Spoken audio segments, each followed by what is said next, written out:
어제 서울광장에서 유가족과 시민들이 참여한 세월호 집회가 지난주에서 또 열렸습니다. 이번에도 좀 시끌시끌하고 논란이 되는 이야기들이 많았다고 하는데요. 어떤 이야기인지 여인선 기자와 함께 자세히 알아보겠습니다. 자, 여인선 기자. 예. 자, 어제는 어땠습니까? 지난주에는 뭐 폭력도 많이 발생을 했고 경찰차도 많이 부서지고 했었는데 어제는 그런 충돌이 있었습니까? 예, 어제 집회 범국민 추모 문화제라는 이름으로 오후 6시부터 약 2시간가량 진행되는데요. 지난주 집회 때 경찰 차량 71대가 파손될 정도로 충돌이 다소 거셌던 것에 비하면 어제 집회는 다소 조용히 끝났다고 합니다. 경찰은 5천여 명의 병력과 장비를 동원해서 이 만일의 사태에 대비했는데요. 집회는 조용했지만 현 정권에 대한 비난의 목소리는 여전했습니다. 박근혜 정권 물러나라, 부패 정권을 규탄하라 이런 목소리가 곳곳에서 들렸는데요. 그런가 하면 주최 측이 공연에서 이 욕설과 비난이 다소 심한 어떤 노래를 틀어서 논란이 일기도 했습니다. 노래요? 예. 자, 지금 학생들을 추모하는 그런 상황에서 노래를 틀었다는 게 어떤 얘기인지 잘 이해가 안 되는데, 자, 일단 그 노래가 뭔지 노래를 한번 들어보시고 이야기를 계속 이어나가겠습니다. 집무실에 앉아서 깝치고 있는 놀고 제 딸아 제 동생 학대를 잡고서 세월호 책임 없다. 예. 노래에 뭐 삐소리가 많이 들어가고 무슨 예. 노래인지 잘 모르겠는데 여기 가사를 저희가 정리를 해놨는데 보니까 대통령 비판하는 노래군요. 그렇습니다. 욕설과 비난이 아주 많은데요. 네. 네.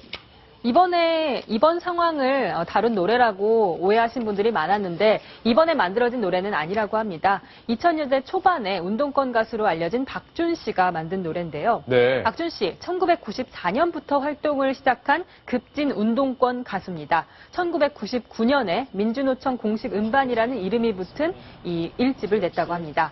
민주노총 산별노조 중에서 가장 규모가 큰 금속산업연맹가를 부른 가수인데요. 2008년 광우병 집회 때도 아주 여러 차례 집회 무대에 올라서 선동을 했다고 합니다. 예. 김태현 변호사, 대통령 잘못한다. 우리 욕할 수는 있는데 그렇게 공개적인 장소에서 이렇게 좀 심한 말로 욕을 했다. 이거 법률적으로는 어떻게 되는지 그 부분도 좀 궁금합니다. 엄격하게 법정의 잣대를 들이자라면 모욕죄에 해당이 하죠. 모욕죄라는 게 이제 공연히 모욕을 한 거. 즉 여러 사람이 있는 데서 특정인에 대해서 욕설을 해서 가치를 깎아내리는 표현을 했을 때 이제 그걸 모욕죄로 보거든요. 근데 지금 노래를 만들어가지고 대중들 앞에 서서 대통령한테 깝치고, 저게 꼭 대통령이 아니라 그냥 일반 특정인을 상대로 해도 깝치고 있는 X, 놀고 있는 X, 이런 욕설적인 표현들을 여러 사람 앞에 하면 당연히 모욕죄에 해당이 되는 거고, 그런데 모욕죄가 친고죄입니다.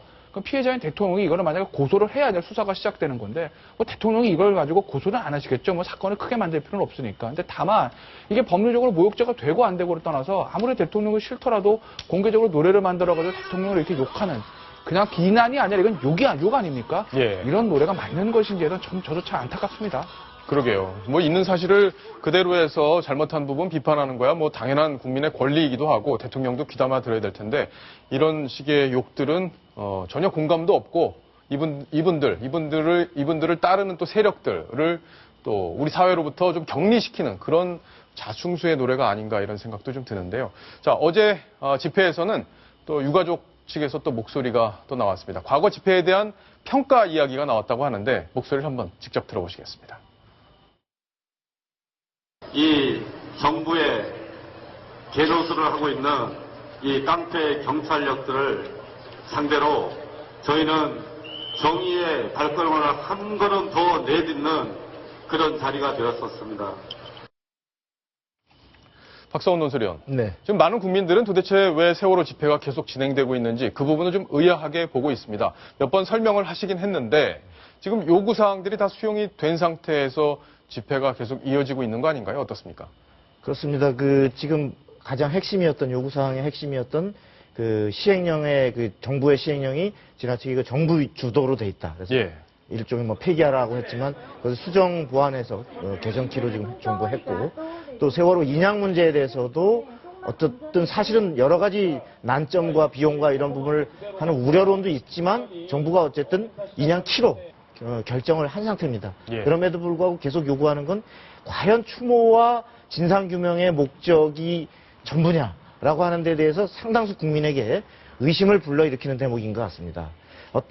또 다시 만일에 인양을 한다고 하더라도 인양 과정에서 또 무엇을 은폐하고 있다. 네. 아마도 저것은 인양해서 정말 그 전체 배를 다 끄집어내도 그 다음에 또 다시 무슨 뒤집어졌겠죠. 예, 결국은 소위 얘기하는 박근혜 대통령 퇴진이 이루어질 때까지 끊임없이 어떤 정치적 목적에 투쟁을 하는 세력이 바깥에서 연계돼 있고 심지어 그것이 유가족 협의회 일부 간부들 내부에도 침투해 있는 거 아니냐 하는 우려를 상당히 국민들이 갖고 있는 것 같습니다. 예. 이게 세월호 사실 처음에 참사가 났을 때부터 어느 정도 시월이 지닌 다음부터 제기됐던 문제인데요. 제가 세월호 특별법 어떤 협상 과정에서 그렇고 순수하게 어떤 아이들을 추모하고 실종자를 수색하고자 하는 어떤 유가족들, 그 유가족들의 순수한 마음을 이용해서 본인들의 정치적인 어떤 목적을 달성하려는 세력들은 없는 것인지, 유가족들을 도와준다는 미명 아래 자신들의 어떤 간철시키고 하는 정부에 대한 반대하는 정치적인 투쟁을 하고 싶은 세력들이 저는 그 유가족도 선동하고 있는 게 아닌가 이런 축축도 드는 것이고요. 유가족을 비롯한 저분들한테 제가 묻고 싶은 거는 물론 이 세월호 참사에 대해서 구조가 늦어진 측면에 대해서 정부의 책임도 물론 있을 겁니다. 하지만 이 사고의 근본적인 원인은 세월호, 즉 청해진 해운에 있는 것이거든요. 청와대 앞에 와서 정부를 규탄하는 시위를 하기 전에 혹시 유병헌 일가나 청해진 해운 앞에 가서 왜 배를 이렇게 만들고 왜 배를 이렇게 해서 아이들 죽음으로 내몰았느냐 그런 시위를 해보신 적이 있는지 저는 그걸 한번 묻고 싶습니다. 예, 정말 그 부분도 오랫동안 저희가 잊고 있었던 부분을 김태현 변호사가 지적을 해주셨는데 정말 1차적인 책임이 있는 곳에 가서는 아무 얘기를 하지 않고 있는 이 현실도 좀 의아하게 느껴집니다. 국민 다수가 공감할 수 없는 저런 이야기들 하늘에선 아이들이 어떻게 바라보고 있을지 모르겠네요.